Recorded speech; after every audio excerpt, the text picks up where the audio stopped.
Hey, this is Ryan of Happy Healthy Vegan, the YouTube channel that is not hosted by a narcissist, a sociopath, or a grifter. No, I am your host.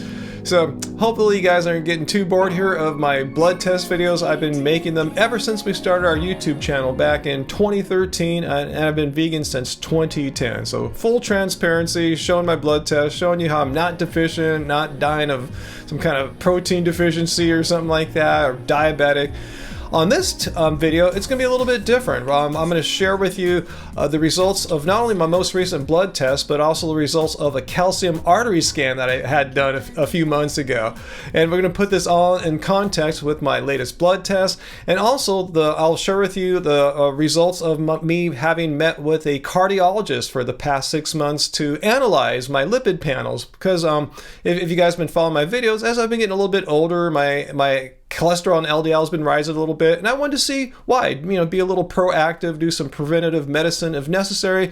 So anyway, let's jump into it here. So here are my complete blood test results for those of you that want to look at every last thing, and we're not going to talk about every last thing because I'm not a medical doctor or health professional, and most of it is really not that relevant to what we're talking about here. We're looking at the markers that have concern to vegans, and we're also going to discuss my lipid panel. So first of all, let's see if I'm diabetic, because you probably heard from your low carb and paleo or even carnivore friends that eating all these plants which are rich in carbohydrates are going to make you all diabetic and all that stuff. And in my experience as a vegan of 13 years proves otherwise, and I eat a pretty carbohydrate rich vegan diet too. So how long does this really take? Especially at my age, I should be just riddled with diabetes. But once again, my blood tests show otherwise. I have a very healthy fasting glucose level of 91. You want to be under 100, and my hemoglobin A1C, once again, it's always lower than even pre-diabetic. It's 5.4.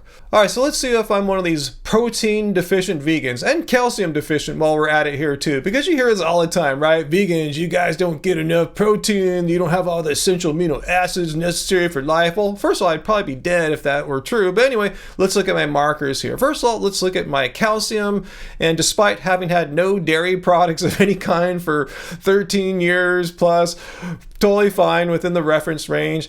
And let's look at protein and albumin. I'm not a biochemist or a doctor or anything like that, but from what I understand, albumin is a marker for having sufficient protein, and both protein and albumin are within the reference range. And how about vitamin B12? Because vegans are supposed to be deficient in vitamin B12, and as I've shown many times on our YouTube channel here, that nearly 40% of Americans are either deficient or dangerously low in their serum B12 levels. We're talking about 40% of people, not vegans, just people in general. So unless you know otherwise, unless you're getting your B12 levels checked regularly, I'm not a medical doctor, but the advice seems to be that you probably should just be taking a B12 supplement to be safe, and I'm doing what I should be doing. I have a B12 supplement in my pretty much near daily regimen, and my B12 levels are very strong, well within the upper part of the reference range. And speaking about vitamins that most people should be supplementing with, especially in the winter time, especially if you live at higher latitudes, is vitamin D. And that's one I haven't been all that regular about supplementing with. And after having this blood test, it seems that I probably should have been, considering this is like, seriously, for the past 30 years, the most rainy, cold, darkest winter I've ever experienced in Southern California, meaning I didn't get outside into the sunlight all that much to expose my skin, to absorb the UV rays, to have my body produce vitamin D. So no coincidence that for the first time in a long time, my vitamin D has been a little bit low here. But I want to say I have been taking a vitamin D supplement for a little bit now. I got this multivitamin from the Vegan Society, which has like B12 and vitamin D amongst other things. So we'll see if my next blood test, my D levels go back up, and I suspect they just should naturally go up since I'm going back out into the sunshine more now that this horrible winter is over. Now let's move on to my lipid panel, see how my cholesterol and triglycerides and all that are doing. And I want to mention on my last blood test video from, I think it was November of last year, some of you more astute observers asked, hey, where's your lipid panel? You always show your lipid panel. And that was intentional on my part, because that's when I started meeting with my cardiologist. And now that I have this new blood panel for her to analyze and compare with previous blood panels, I think we have a better understanding of how to best interpret my lipid panel here. So let's start off here. My total cholesterol and my triglycerides are fine. They are both within the reference range. It's just this pesky LDL cholesterol that I've been, this is what led me to meet with her, my cardiologist, to understand why is my LDL over the reference range of 100. It's not an alarming number or anything like that, but I eat such a healthy whole food diet. I have very little junk food, low saturated fat type foods.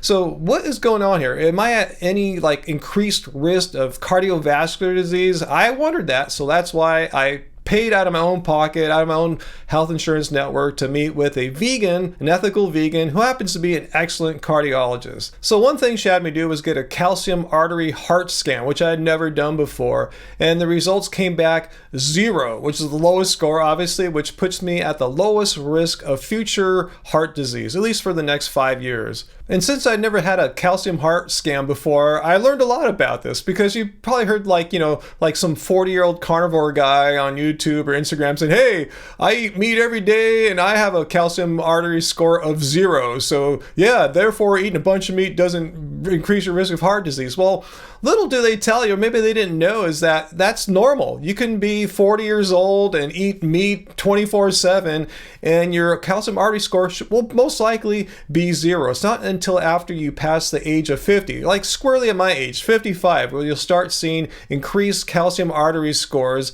that are the result of a poor diet. So anyway, my cardiologist took that calcium artery score in consideration with also the many blood tests I provided to her since I've been vegan. I have blood tests going back to 2012, so she had a lot of data to look at there.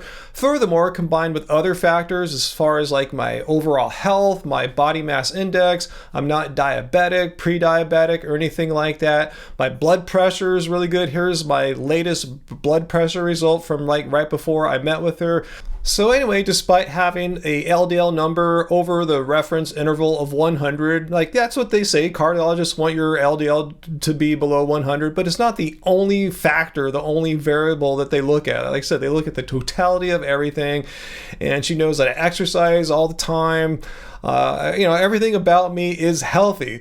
So she is not concerned about my risk for heart disease right now. She wants to meet back annually, and we'll check my blood labs over every year, maybe get another calcium artery scan in 4 or 5 years. But right now, she recommends nothing other than maybe adding a little bit more fiber if I can to my diet, a little more polyunsaturated fat, stuff like that. But yeah, she doesn't want to put me on any statins or anything like that. And she said she wishes all her patients could be like me, which, she says, yeah, don't worry about this.